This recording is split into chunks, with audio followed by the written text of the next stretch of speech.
네, 반갑습니다. 이시연의 인문학TV 이시연입니다.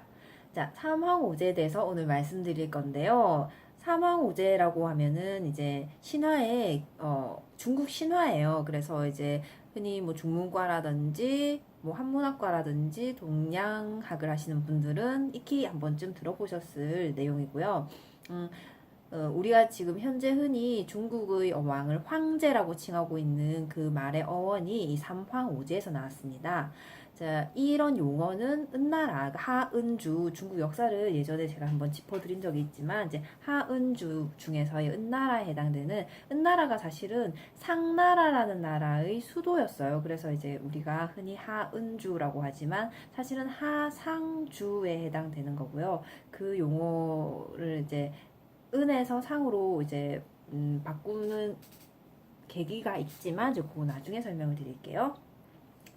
자, 이제 춘추 전국 시대에 제자백가들이 이제 다양한 사상가들이 나타나죠. 그리고 각종 자신의 사상을 주창을 하면서 제후들에게 나의 사상을 기틀로 해서 너의 나라를 운영을 해보는 게 어때? 하고 뭐 맹자 같은 사람도 이제 제의를 하고 이런 식으로 많이 나아가던 그런 시대에 요 삼황오제 신화가 창조되어서 틀을 단단히 갖추게 됩니다. 여기서 특히 삼황 뒤에 나오는 오제의 이 오제 신화 같은 경우에는 동양 철학에서의 그 오행 있잖아요. 그 음양오행이라고 하는 그 음양오행이 유행한 이후에 그 5명의 제왕이 신하로서 본격적으로 정립이 되기 시작해요. 그러니까 음양오행설을 틀로 해서 오제라는 개념이 좀 더 확고하게 만들어진 거죠. 그러니까 신화라는 게 정말 예전부터 있었다기보다는 그 이후의 사람들이 신화를 조금씩 단단하게 정말 더 디테일한 이야기들로 바꿔나갔다. 이렇게 보시면 될 것 같아요. 그래서 삼왕오제라는 것은 근대 이전에 중국에서 역사적 사실로 많이 추앙되었어요. 그런데 이게 진짜 사실일까요? 사실 물론 우리가 흔히 들었던 황제, 요, 순임금 뭐 이런 사람들은 중국의 이상적인 성인이었고 천자였죠. 그렇지만 이제 청나라 말기에 그 고서들을 열심히 이제 파던 사람들에 의해서 사망오제의 기록의 이것은 역사 정말 사실이었던 역사라기보다는 그 춘추 전국 시대에 아까 말씀드렸듯이 제자백가 시대에 나왔던 재창조된 역사이고 그 오행 음양 오행설을 뒷받침하게 되어서 재창조된 이런 신화일 뿐이다라는 설이 조금 더 일리를 얻게 되었어요. 그리고 이제 종교적인 영향도 물론 있었겠죠.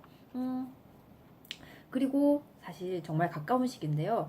1990년대 이후에 중국의 뭐 민족주의라든지 국가주의 같은 것들이 막 이제 우세를 하면서 중국에서 정부 차원에서 우리나라의 기틀을 조금 더 정통성을 부여하기 위해서 이 삼황오제라는 것에 대해서 기원을 상향 조정을 하기 위해서 삼황오제도 우리 역사 중의 일부다라고 이제 주장을 하기 시작해요. 그렇지만 이런 거는 사실은 좀 학계에 우려를 사고 있겠죠, 당연히. 왜냐하면 왜곡된 역사일 테니까요. 그럼 본격적으로 삼황이 누가 있고 또 이제 오제는 어떤 사람들이 있는지 한번 살펴볼게요.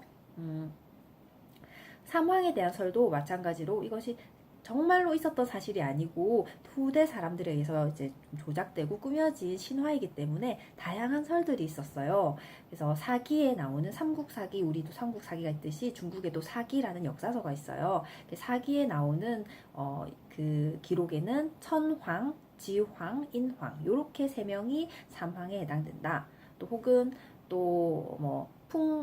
그 이제 풍속통이라든지 뭐 황폐편이라는 책에는 풍속통이에 해당되는 황폐편 그 책 안의 편명인데요. 황폐편에 이제 언급되는 삼황으로는 이제 복희, 여와, 신농 이렇게 3사람을 들고요. 근데 제가 지금 추천드리고 싶은 거는 18사략에 나와 있는 복희 씨, 신농 씨, 황제 씨 요 3명이 이제 삼황에 해당된다는 설들이 조금 더 이제 좀 더 많은 주장들의 뒷받침 근거를 가지고 있는 것 같아요.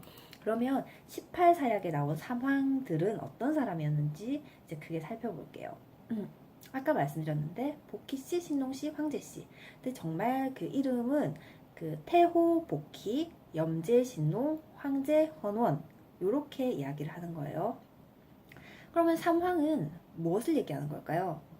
이 세 사람은 사실은 맨 처음에 세 명의 왕일까? 그것도 아니고요. 이제 뭐 아니면 연속적인 세 명의 순서대로의 왕인가? 그것도 아니에요. 그들은 이제 인류 문명에 필요했던 획기적인 발명을 통해서 후대 사람들에게 모범이 되었기 때문에 삼황이라고 불리게 됩니다. 그러면 첫 번째 보키씨, 자, 즉 태호. 태호는 큰 하늘이라는 뜻인데요. 큰 하늘에 해당되는 보키씨는 이제 뱀 몸에 사람 머리를 하고 있으면서 사람들에게 처음으로 사냥하는 법과 불을 활용하는 법을 가르쳐 주었어요. 굉장히 대단한 발명이잖아요. 뭐 상상을 해볼까요? 뱀 몸에 사람 머리를 하고 있으면서 사람들에게 사냥은 이렇게 해야 돼. 불은 이렇게 활용하는 거야. 하고 가르쳤다. 라고 하는 거죠. 복희 뒤에 몇 명의 왕이 있었어요. 그러다가 이제 조금 더 획기적인 발명을 하게 되는 두 번째 황 중에 한 명인 신농의 시대가 나타납니다. 신농의 흔히 말한 별명이겠죠. 별명은 염제예요. 염제 신농인데요. 염제라는 말은 불꽃 임금이라는 뜻이에요. 그리고 이제 생김새는 사람 몸에 제 몸에 소의 머리를 가지고 있어요. 그리고 그는 이제 태양신이기도 했고요. 그리고 신농이라는 말에서 이제 유추할 수 있듯이 농경을 처음으로 가르친 사람이에요. 그리고 태양신이었다고 했잖아요. 그래서 태양이 높게 떠 있는 시간엔 사람들에게 또 상업도 가르쳐준 사람이에요. 사람이라기보다 신에 가깝겠네요. 신일까요? 그죠? 생김새가 사람은 아니니까. 그리고 이제 염제 신농의 자리를 이어서 이제 말했지만 순서를 이었다기보다는 그만큼 획기적인 왕이었다라고 이제 볼 수 있는 그 황제가 헌원이에요. 황제 헌원이라고 얘기를 하는데 헌원은 사람들에게 집 짓는 법, 옷 짜는 법을 가르쳐 주었고 또 수레를 발명했어요. 그리고 글자 개념을 처음으로 도입을 해요. 굉장히 획기적인 발명이네요. 그래서 천문 역산을 시작하게 되고 천문학은 이제 천문학 우리 하늘의 별자리 같은 것들을 관찰하고 해와 달을 관찰해서 무엇을 할까요? 이제 농경 사회에 도움을 줄 수 있겠네요. 그죠? 그리고 이제 의료술을 시작하기도 하고요. 그리고 사람들의 삶이 안정되자 태산이 중국에서 가장 큰 산 태산 행차에서 천지 사방의 신들을 모두 불러 모읍니다. 그 황제가 큰 코끼리를 끄는 보물로 이제 막 이렇게 쌓여진 코끼리 수레를 타고 이제 가서 이제 그 황제 위세를 본 다른 신들은 이제 모두 다 고개를 조아릴 정도로 이제 권력이 있는 왕이었네요. 그런데 재밌는 게 이 천지 신들 중에서 황제 헌원에게 따르지 않는 무리가 있었어요. 그 황제 헌원을 따르지 않은 이제 무리는 치유를 따라서 반란을 꾀했습니다. 치유는 눈이 4개, 그리고 손이 6개, 그리고 구리로 된 머리와 쇠로 된 이마를 가지고 있었어요. 굉장히 단단하게 이렇게 몸이 있었네요. 그죠? 손과 눈도 많고 머리도 굉장히 단단하고 그리고 또 먹이가 뭐였냐면 쇠하고 돌을 즐겨 먹는 신이어서 그래서 결국은 어떤 신일까요? 그렇죠. 그 싸움에 굉장히 능했던 거예요. 그런데 이제 그러면 이 치유 편에 들어서서 이제 황제 헌원에게 반격을 꾀하려고 하던 그 신무리들이 있었겠네요. 그러자 이제 황제가 어떻게 했겠어요? 치유가 이제 그렇게 모반을 꾀하는 걸 알자마자 군사를 모아서 이제 판천이라는 지방과 탁록이라는 지방에서 치유를 격파하고요. 그리고 이제 치유의 부하인 풍백, 우사와 함께 이제 저항을 했지만 어쩔 수 없이 그 황제에게 항복을 하게 돼요. 그래서 치유의 난을 평정하고 본격적으로 이제 황제가 별 탈 없이 이제 잘 살면서 100살이 되었을 때 하늘에서 용이 내려옵니다. 그리고 황제가 나 100살까지 했으니까 이제 그만하고 싶어 이렇게 얘기를 하죠. 그리고 이제 그런데 어떻게 해서 백성들은 여전히 이 황제 즉 황제 헌원이 계속 우리를 다스려 주기를 원했지만 이제 중신들과 함께 용을 타고 승천을 하고요. 그 황제 이후에 5자손이 바로 오제입니다. 이 오제가 세상을 다스리게 되어요. 그렇다면 또 오제도 한번 어떤 설들이 있는지 살펴볼게요. 오제는 일치를 딱 하는 설은 없지만 제가 그래서 오제를 복희 신노 황제 당뇨 우순이라고 부르는 사람도 있고 태고 염제 황제 소고 전욱이라고 부르는 텍스트도 있고요. 얘기에 그렇게 나와 있고요.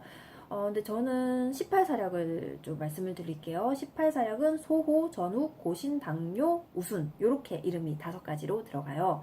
이 18사략에서 오제는 황제의 뒤를 이은 5자손 아까 말씀드렸듯이 그래서 제가 소호, 전욱, 고신, 당뇨, 우순이라고 했지만 그것도 마찬가지로 별칭이 따로 있는데 그 이름들을 소호, 금천, 전욱, 고양, 제곡, 고신, 제요, 도당, 제순, 유 이렇게 들어갑니다. 근데 제요, 제순 할 때 제자를 빼볼까요? 요순. 그렇죠. 우리가 많이 들어봤던 요순 우탕 하는 왕의 이름이에요. 요순 임금을 우리가 굉장히 그 동양학에서는 특히 이제 맹자나 논어나 이런 데서 나오는 성왕으로 칭송하는 왕이 바로 요 임금, 순 임금이잖아요. 바로 고 임금들이 이 오제에 해당되는 2명이에요. 그러면 이제 소호, 금천, 전욱, 고양 이런 순서대로 제가 그 요순에 대해서는 다음 편에 얘기를 하고요. 잠시 요 소호, 금천은 황제 누구였는지 설명을 해드릴게요. 황제 아들이었고 황제가 승천한 뒤에 바로 왕위에 오르고요. 이제 처음으로 왕위를 오르죠. 그리고 이제 왕위에 오르자 이제 봉황이 날아서 이 소호의 정치를 도와줍니다. 그리고 소호의 뒤를 이은 사람이 누구였죠? 전욱, 고양. 전욱은 소호의 형의 아들이에요. 그러니까 조카겠죠. 그러니까 소호, 금천의 조카가 바로 전욱, 고양. 그래서 이 사람이 이제 당시에 이제 방고라는 이제 중국 그 더 신화가 이제 중국이 처음에 그러니까 하늘이 생기고 땅이 생기고 하던 신화가 방고 신화가 있는데 천지창조가 얼마 되지 않았을 때라서 하늘과 땅의 구별이 그렇게 엄격하지 않았다고 그 사람들은 생각을 했거든요.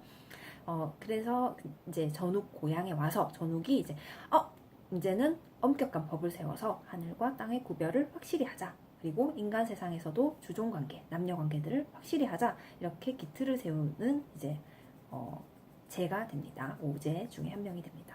그 뒤에 이제 소호의 아들인 제곡 고신이 아까는 조카였죠. 근데 이제 그 첫 번째 그 소호 금천의 조카가 전욱 고양이었고 이분이 이제 하늘과 땅 그다음에 남녀 주종 관계를 엄격히 하고 그리고 이제 제곡 고신 이 친구는 이제 그 소호 금천의 아들이죠. 아들이 음악의 신이었어요. 그래서 각종 악기와 음악을 만들어서 백성들을 즐겁게 해주고요. 그리고 본격적으로 나라를 아주 편안하게 다스리는 요임금, 순임금이 이제 바로 이 5 오제에 해당됩니다.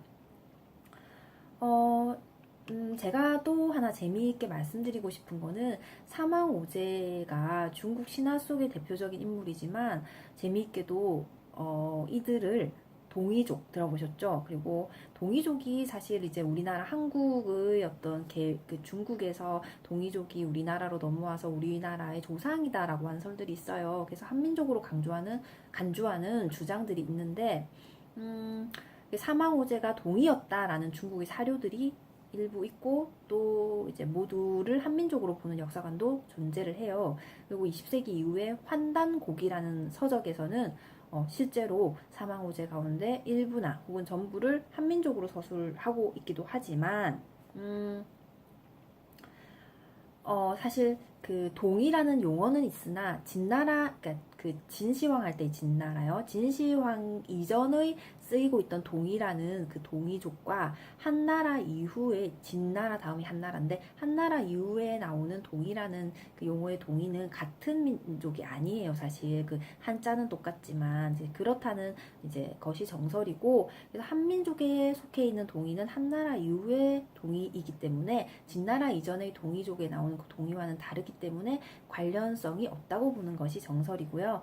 또 그리고 환단고기라고 아까 그 텍스트 이런 근거가 되는 텍스트는 사실은 환단고기는 위서로 판별이 되었어요. 그래서 역사적 가치가 없다고 보기 때문에 또 동이설의 동이족이 그러니까 사망오제가 동이족 즉 우리나라 동이족의 그 한민족의 조상이다라는 설은 근거가 될 수가 없을 것 같아요. 그리고 또 삼국 사기를 비롯한 일부 기록에서도 신라 및 가야 왕족이 그 소호 금천씨를 선조로 하는 기록이 나타나요. 그러면 우리의 조상은 중국 조상과 같을까요? 재미있게도 이제 이런 서술은 왕족이 자신들의 혈통을 신성시하기 위해서 고대 전설적인 제왕이나 유명한 위인들을 일부 유사성을 근거로 갖다 붙여서 시조를 삼는 것이 좀 많아요. 그래서 이것 또한 사실로 볼 수 없고요. 이런 것은 고구려 왕족에서도 나타나요. 고구려 왕족에서도 제곡 고신씨 또는 전욱 고양씨를 조상으로 서술하고 있는 경우도 있는데 이것도 마찬가지로 그냥 혈통을 신성시하기 위한 하나의 어떤 억지 주장일 뿐이라는 것이 정설입니다. 네, 오늘 한문학 잡지식 삼왕오제에 대하여 이야기해 보았습니다. 다음 시간에 뵐게요. 안녕.